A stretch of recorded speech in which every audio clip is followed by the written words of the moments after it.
Hey everyone, Matt here from Doc's Running, and today we're going to do a 100-mile review of the Saucony Kinvara Pro. So this is Saucony's super training shoe that was really meant to mesh kind of more traditional training design with super street design to bring something that was supposed to work as a medium between the two of them, and also to work as a racing shoe for those who maybe weren't as elite, maybe the mid-pack to slower runner, for something that, because a lot of the super shoes are really, really aggressive and they can be a really fun tool, but the tool might not be appropriate for everyone. This shoe was designed to be a racing shoe for those who the super shoe may not be the most appropriate for. And also you don't want to break the bank because it is cheaper. And I've really enjoyed my miles in it. There's something that is frustrating the heck out of me that we'll talk about, but overall things have stayed pretty consistent with one exception. So before we get into that, let's talk about specs. As always, to introduce this shoe. So Saucony Kinvara Pro coming in at 42 millimeters in the heel, 34 in the forefoot for an 8mm drop, a super stack height shoe. Men's size 9 is weighing in at 9.5 ounces. Women's size 8 is weighing in at 8.5 ounces. There is a 3/4 length carbon fiber plate that you can see right here. And there is a top layer of Power Run PB and a bottom layer of Power Run. So ride-wise, this thing has stayed pretty similar. It's got a little bit of a stiff ride up front, but mostly what I feel is a fairly soft, a little bit bouncy ride underfoot that really rolls really, really well.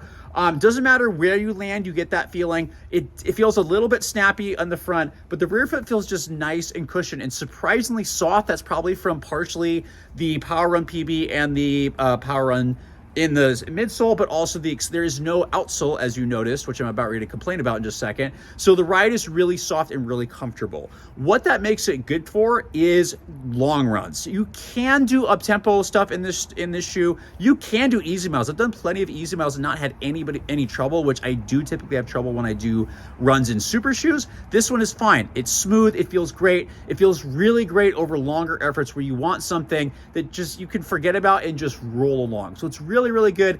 I have tried to do some workouts in the shoe. It is not the fastest shoe, meaning when I try to pick it up, it just feels like I really want to sit back a little bit. So up-tempo pace actually feels good in this shoe. Easy pace feels good. It's when I try to do really faster efforts, tempo efforts. For me personally, it doesn't work as well. It just feels better getting in a comfortable, consistent pace, which is why I think it's going to be a great marathon shoe for a lot of individuals that you're not necessarily running super fast in your long run. You're just trying to get the miles out there, and that's where this does really well. The majority of my miles have been long runs in this shoe, and it's been really, really good because it rolls along really nicely. It doesn't have that absolute mushy feel. It's got a softer feel with really fairly good guidance. It is centered fairly well. So you can see this little cutout here, not as much cutout here. So for me, it was very stable. There's great sidewalls here.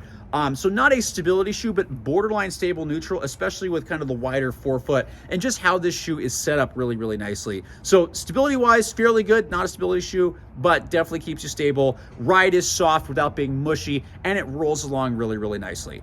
Upper has fit fairly similar. It's been snug this whole time. It kind of reminded me of the Kinvara, where it's just a little bit snug in the forefoot and then it opens up over time and I totally forget it.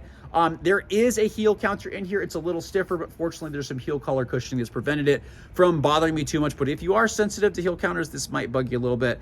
And the midfoot actually fits a little bit wider. I had to lock down the laces quite a bit to get a secure fit, but once I did, totally fine. No heel slippage, and that has remained the same. Every time I put my foot in the shoe, I'm like, oh, it's a little snug, then it opens up and it's fine. So if you have narrow width feet or normal width feet and you want a little bit more snug fit, secure fit, racing type fit, this is going to work really, really well. My only major complaint about this shoe is the durability. So I chewed through the outsole because it's exposed, and I knew this was going to happen. In about 50, 60 miles, I have continued to run in this shoe just to get 100 miles out of it. And there's now a medial wedge here because I've worn through that sole so much.